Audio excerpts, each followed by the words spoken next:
Greetings everyone and welcome to my YouTube channel Knowledge Paradise.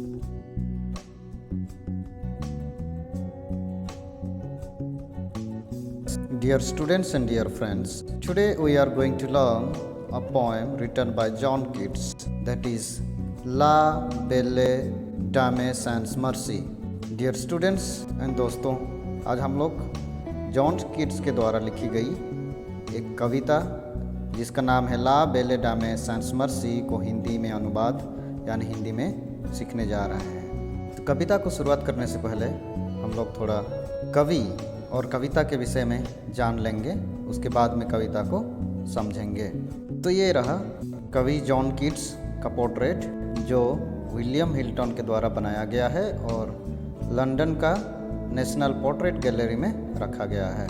तो dear friends, John Keats जो कवि हैं वो 31 अक्टूबर 1795 को मोरगटे लंदन इंग्लैंड में जन्म लिए थे और इन्होंने अपना 25 साल का उम्र में यानी 23 फरवरी 1821 को रोम, जहाँ पोप रहते हैं, पपाल स्टेट, क्रिश्चियन लोगों का जो हेड चर्च है, वहाँ पर इनका देहांत हो गया था यानी मृत्युवरण किए थे। और इनका मृत्यु का कारण ये था कि ट्यूबरकुलोसिस बीमार से पीड़ित थे, ट्यूबरकुलोसिस यानी टीबी। और इनका कर्तव्य यानी ऑक्यूपेशन पोएट यानी कविता लिखना था। और ये किस टाइम का कवि थे, मतलब इनका लिटरेरी मूवमेंट जो है, साहित्यिक समय जो है वो रोमांटिसिज्म, यानी मैं आपको बता दूं रोमांटिसिज्म वो पीरियड था जिस टाइम कवि लोग, पोइट्स लोग नेचर यानी प्रकृति का ब्यूटी को एडमायर किया करते थे। और इनका जो रिलेटिव्स थे वो हैं जॉर्ज कीट्स, जो कि इनका भाई लगते थे। तो ये हो गया आपका जॉन कीट्स के विषय में एक छोटा सा इंट्रोडक्शन।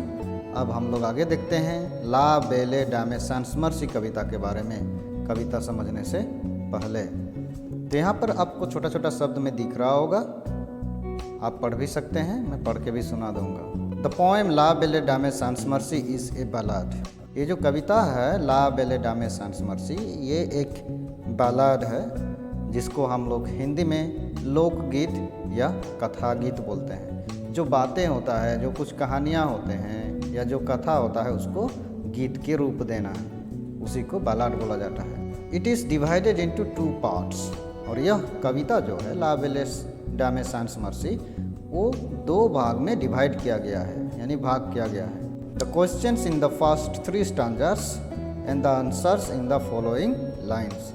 तो वो 2 भाग जो है कविता में, वो पहला 3 स्टांजा यानी पहला 3 छंद में जो है वहाँ पर क्वेश्चंस है, और उसके बाद वाला जो स्टांजास हैं, जो छंद हैं, वो पहला वाला जो 3 छंद में जो सवाल है उसका जवाब है। This poem is a fine example of kids romantic imagination. और यह पोएम जो है कवि का इमेजिनेटिव पावर जो था, मतलब कल्पना करने का जो शक्ति था, उसका एक जीता जागता उदाहरण है। The title of the poem means a beautiful lady without mercy. तो इसका जो टाइटल है ला बेले डामे सैंस मर्सी, इसका मीनिंग होता है a beautiful lady without mercy. इसको हम लोग हिंदी में ट्रांसलेट कर सकते हैं एक निर्दयी सुंदरी। एक सुंदरी है, एक सुंदर औरत है, ब्यूटीफुल औरत, जिसके दिल दिमाग में, हृदय में दया का भावना है ही नहीं। There is a knight arms who fell in love with a beautiful lady and was dissected.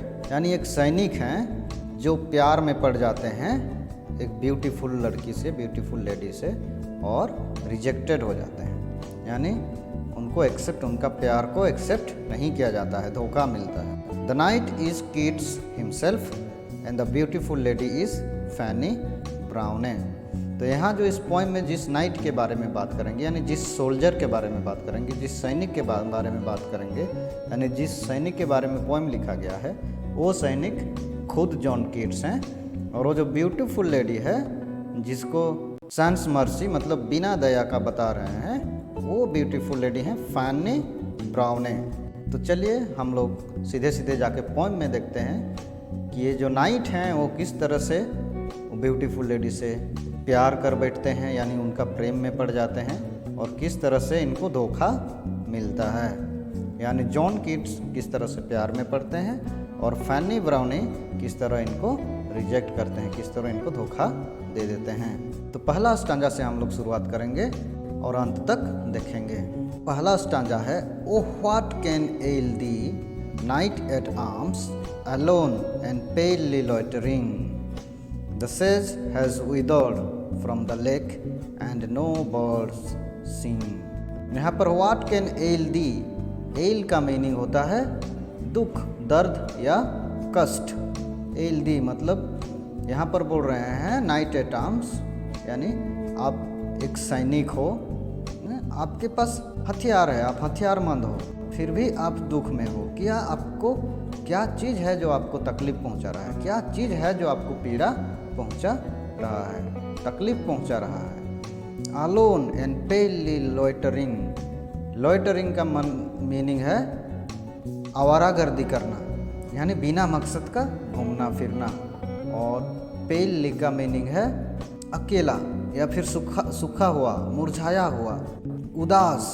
कविता हमें ये बोलना चाह रहा है कि आप एक हथियारमंद सैनिक हैं, आपको क्या चीज़ तकलीफ पहुंचा रहा है, क्या दुख दे रहा है, जो आप अकेला निराश होके, उदास होके, अकेला बिना मकसद का घूम रहे हैं। The says has withered from the lake and no bird sings.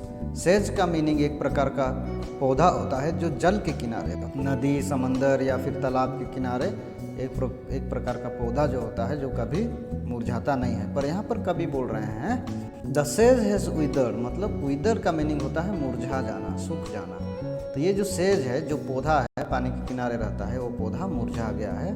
From the lake, lake में से मुरझा गया है। एंड नो बर्ड्स सिंग, और कोई भी चिड़िया जो है नहीं चिहक रहे हैं, चिड़िया गीत नहीं गा रही हैं, यानी सब दुख भरा हुआ है। क्यों ऐसे? सेकेंड स्टांजा में है, oh what can ail thee knight at arms so haggard and so woebegone. Haggard का मीनिंग यहाँ पर है परेशान या फिर दुखी, परेशान या फिर दुखी होना। वो बिगन का मीनिंग है दुखी। तो यहाँ फिर बोल रहे हैं, कभी पूछ रहे हैं, सवाल कर रहे हैं कि आप तो एक हथियारमंद सैनिक हैं, आपके पास हथियार है, तो आपको क्या चीज़ है जो आपको तकलीफ पहुँचा रहा है, जो आपको कष्ट पहुँचा रहा है, जो आपको पीड़ा दे रहा है। और आप जो हैं सो हैगार्ड, यानी इतना परेशान दिखाई दे रहे हैं, इतना परेशान नज़र आ रहे हैं। सो वो बिगन, इतना दुखी हैं। क्यों? The squirrel's granary is full and the harvest's done. यहाँ पर स्क्विरल का मीनिंग है गिलहरी, और ग्रैनरी यानी भंडार, खाद्य भंडार, शस्य भंडार। तो यहाँ गिलहरी का जो शस्य भंडार है, खाद्य का भंडार है, खाने पीने का जो स्टोर रूम है, वो तो फुल है, भरा पूरा है। एंड द हार्वेस्ट्स डन, और फसल अमल की हुई है, फिर भी आपको तकलीफ है, आप मुरझाया हुआ दिख रहे हैं, आप दुख में हैं, तकलीफ में हैं। क्यों ऐसे? और तीसरे स्टांजा में, I see a lily on thy brow with anguish moist and fever dew. यहाँ पर ब्रो का मीनिंग है माथा, मॉइस्ट मतलब भीगी हुई, एंग्विश मतलब पीड़ा, फीवर मतलब बुखार, और ड्यू मतलब ओस, पानी। तो यहाँ हमें ये बताया जा रहा है, जो सवाल कर रहे हैं वो क्या बोल रहे हैं, आई see a lily on thy bro, मतलब आपके माथे पर मुझे लिली का फूल दिखाई दे रहा है, जो कि दुख से भीगा हुआ है और इस पर बुखार का ओस पड़ा हुआ है, यानी बुखार का गर्मी से पसीना है, बुखार वाला पसीना भरा हुआ है। And on thy cheeks a fading rose fast withereth too. इसका मीनिंग है एंड दाई चिक्स, दाई मतलब योर, जो करंट लैंग्वेज में योर बोलते हैं, यानी आपका चेहरा पर एक मुरझाते हुए गुलाब है, आपका चेहरा पर एक मुरझाते हुए गुलाब है, यानी आपका चेहरा एक मुरझाते हुए गुलाब की तरह दिख रहा है, जो कि तुरंत सूख रहा है। विदरत मतलब मुरझा जाना या सूख जाना, और और वो गुलाब जो आपके गाल पे है वो भी जल्दी सूखने वाला है, जो कि जल्द जल्द सूख रहा है, मुरझा रहा है। और यहाँ से दोस्तों जो फोर्थ स्टांजा यानी चौथा स्टांजा से पोएम में कवि जो हैं द पोएट सवाल का जवाब देने का प्रयास करते हैं। मतलब पहले जो 3 स्टांजा में हम लोग सवाल देखे, जैसे कि आप सैनिक हैं, आप हथियारमंद हैं, फिर भी आपको क्या चीज़ है जो दुख तकलीफ़ दे रहा है, ऐसे ऐसे जो सवाल हैं उन सवालों का जवाब हमें नीचे वाले छंदों में मिलेगा। तो चौथा स्टांजा देखते हैं। I met a lady in the meads full beautiful a faery's child.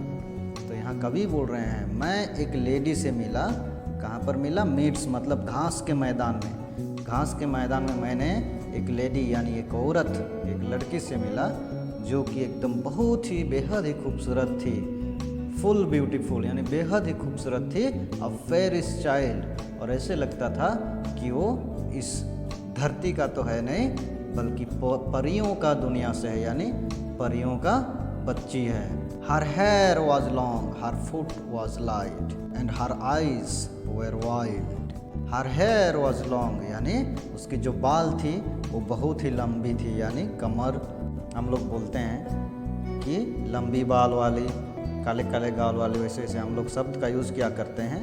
यानी इनका मतलब लंबी बाल जो है उनको भी देख के कभी प्यार में पड़ गए हैं। और उनका हेयर का क्वालिटी हमें बता रहे हैं। हर फुट वॉज लाइट, और उनका पैर जो था वो बहुत ही हल्का था। यानी हम लोग ये जानते हैं, ये मानते हैं, कहानियों में सुनते हैं कि परियों जो होते हैं, परी जो होते हैं वो उड़ते हैं, और जो उड़ सकते हैं उनका पैर क्या होता है? थोड़ा हल्का होता है, वजनदार नहीं होते हैं। And her eyes were wild. Wild का मीनिंग होता है पागल, जंगली, पर यहाँ पर इस कविता में हम लोगों को कामुक दिया गया है। यानी उनका जो आंखें थी, नजरें थी, वो बहुत ही कामुक थी, रसीली थी, रसीली आंखें। Fifth stanza.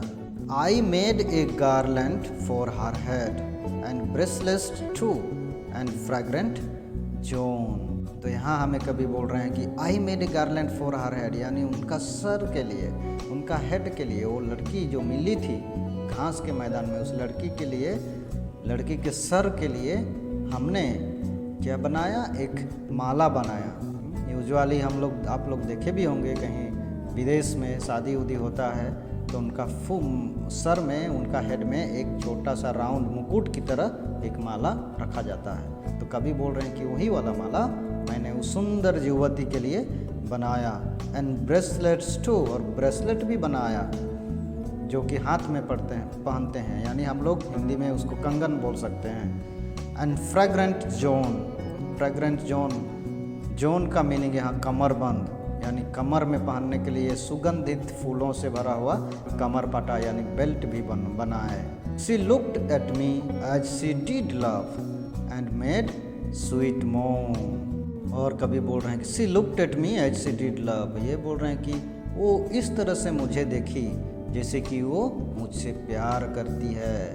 उसकी नज़र मुझे बता रहा था कि वो ब्यूटीफुल लेडी, ब्यूटीफुल औरत, ब्यूटीफुल युवती इस तरह से देखी जैसे कि वो मुझसे प्यार करती हो। एंड मेड स्वीट मोन, और क्या की? वो युवती मीठी मीठी शब्दों में मॉर्निंग करने लगी, यानी आवाज़ निकालने लगी, साउंड निकालने लगी। और अब आगे बढ़ते हैं स्टांजा सिक्स्थ की तरह, यानी छठवीं छंद। छठवीं छंद में है आई सेट हार on my pacing stead and nothing else saw all day long. यानी आई सेट हार ऑन माई पेसिंग स्टीड, मतलब पेसिंग का मीनिंग है चलता हुआ, स्टीड मतलब घोड़ा। मैंने उस युवती को मेरे चलते हुए घोड़े पर बिठाया। And nothing else saw all day long, और मैंने दिन भर और कुछ भी नहीं देखा। इसका मतलब सीधे सीधे कवि बोल रहे हैं कि दिन भर मैंने बस उस युवती को देखते रहा, उस युवती को ही देखते रहा। अपने चलते हुए घोड़े पर बिठाया और दिन भर किसी और चीज़ को देखा नहीं, यानी किसी और चीज़ पर मेरा ध्यान गया नहीं, बस युवती को देखते रहा। For sidelong would she bend and sing a fairy song. तो जब कवि ने उस युवती को अपने घोड़े पर बैठाए थे और चल रहे थे और दिन भर उसी को देख रहे थे, तो उस युवती भी मतलब साइड तरफ किनार में, घोड़े के किनारे कभी कभार हो जाती थी, बेंड हो जाती थी, झुक जाती थी और परियों का गीत गाती थी। एक स्ट्रेंज गीत जो कवि को नहीं समझ में आता था। Stanza 7th। She found me roots of relish sweet and honey wild and manna dew। तो यहाँ कवि बोल रहे हैं कि वो युवती उनके लिए क्या की।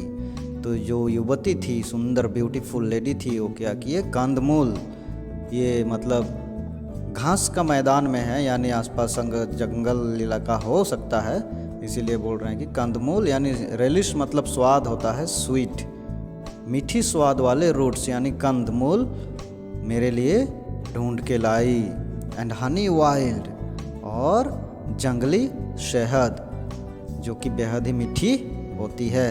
एंड मान्ना ड्यू, माना ड्यू वो होता है जो कि एक्सोडस के टाइम जेविश लोग आया करते थे, जिसको बोलते हैं कि ऊपर वाले ने इनके लिए भेज दिया करते थे।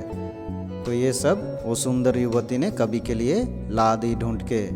And sure in language strain she said I love the true. और कवि बोल रहे हैं कि मैं श्योर हूँ कि एक अजनबी भाषा में, स्ट्रेंज लैंग्वेज में उस युवती ने बोली, सुंदर युवती ने बोली, क्या बोली, आई लव दी ट्रू, मैं तुमसे सच्चा प्रेम करती हूँ, यानी सचमुच में मैं तुमसे प्यार करती हूँ। और अब चलते हैं स्टांजा 8 की तरफ। She took me to her elfin grot and there she wept and sighed full sore. और यहाँ कवि बता रहे हैं कि उन्होंने, यानी ब्यूटीफुल लेडी ने, उस युवती ने मुझे एल्फिन ग्रॉट में लेके गई। एल्फिन ग्रॉट का मीनिंग है जादुई गुफा। And there she wept and sighed full sore. और बता रहे हैं कि वहाँ पर उस जादुई गुफा में ले जाने के बाद, मुझे ले जाने के बाद, उस युवती ने रोने लगी, वीप करने लगी, अश्रु यानी आंसू बहाने लगी, और शाय का मीनिंग आहें भरने लगी। फुल सोर, सोर का मतलब होता है जख्म या पीड़ा। ऐसे लग रहा था जैसे कि वो बहुत ही भयानक पीड़ा में हो, बहुत गहरी जख्म पाई हुई हो। And there I shut her wild eyes with kisses four. और कवि बोल रहे हैं जब रो रही थी उस युवती ने, अपना दुख, अपना पीड़ा का बयां कर रही थी, तब मैंने उस युवती का आंख बंद कर दिया। कैसे बंद किया? 4 किसेस देने के बाद 4 चुंबन के साथ में उस युवती का आंख बंद कर दिया। And there she lulled me asleep and there I dreamed ah woe betide. और क्या बोल रहे हैं? वहाँ पर उस जादुई गुफा में उस लड़की ने मुझे शांत करके सुला दी, लोरी गा के सुना दी। लल्ड का मीनिंग होता है लोरी गा के सुनाना या फिर शांत करना। तो कवि को ये युवती ने उस गुफा पे, जादुई गुफा में लोरी सुनाई और सुला दी। और सोने के बाद क्या हुआ? And there I dreamed.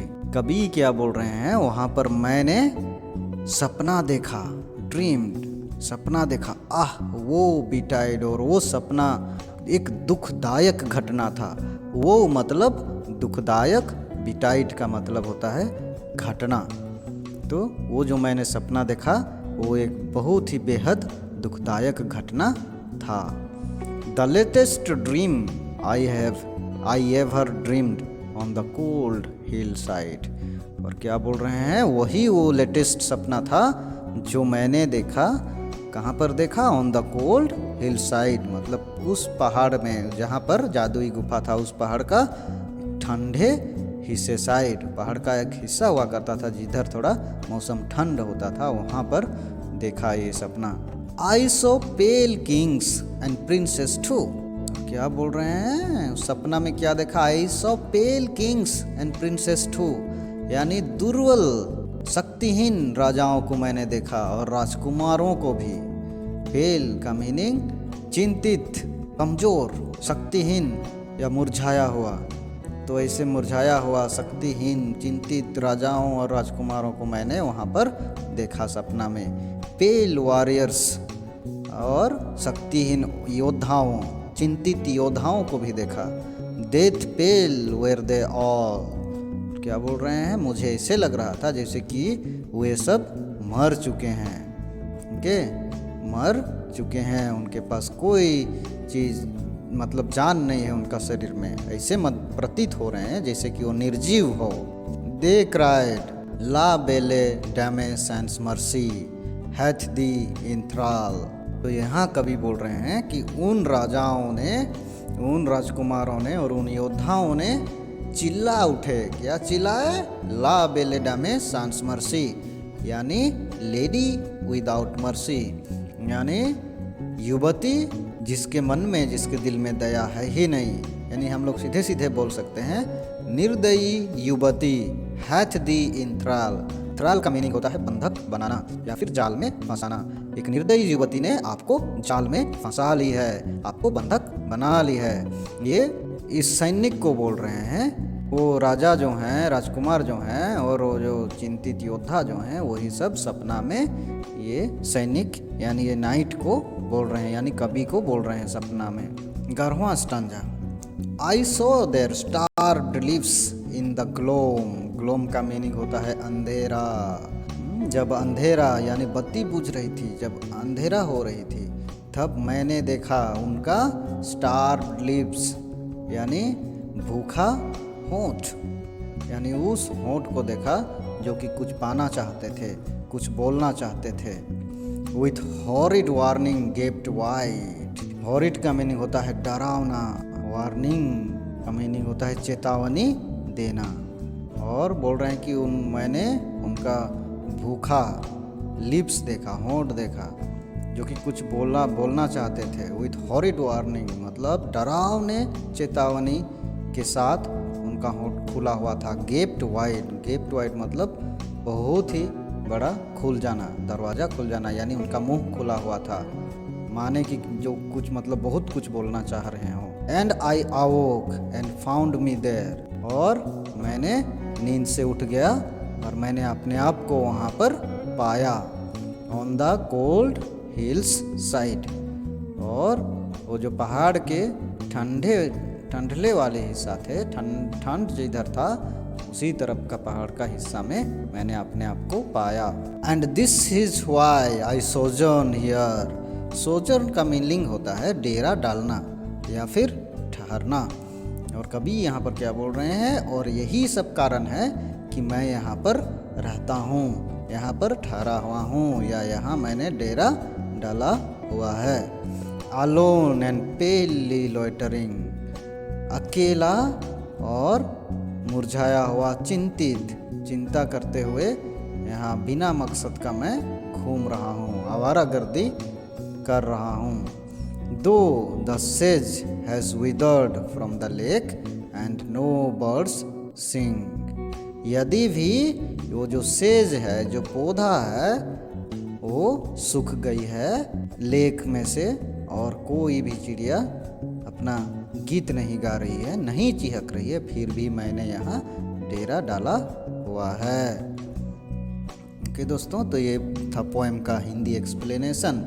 यानी हम लोग ये समझ सकते हैं कि ये जो कवि हैं जॉन कीट्स हैं, उन्होंने फैनी ब्राउनी को प्यार करने के बाद में हो सकता है उनको प्रपोज किए होंगे, यानी अप्रोच किए होंगे, तो उनको इसी तरह से धोखा मिल गया होगा और इसीलिए उनको ये बोले हैं कि ला बेले डैम सेंस मर्सी, यानी निर्दयी युवती। तो होप आप लोगों को पोएम समझ में आ गया होगा। तो अगर समझ में आ गया है और लगता है कि मेरा वीडियो जो है आपके लिए हेल्पफुल है, तो लाइक करें, कमेंट करें, शेयर करें और सब्सक्राइब करें।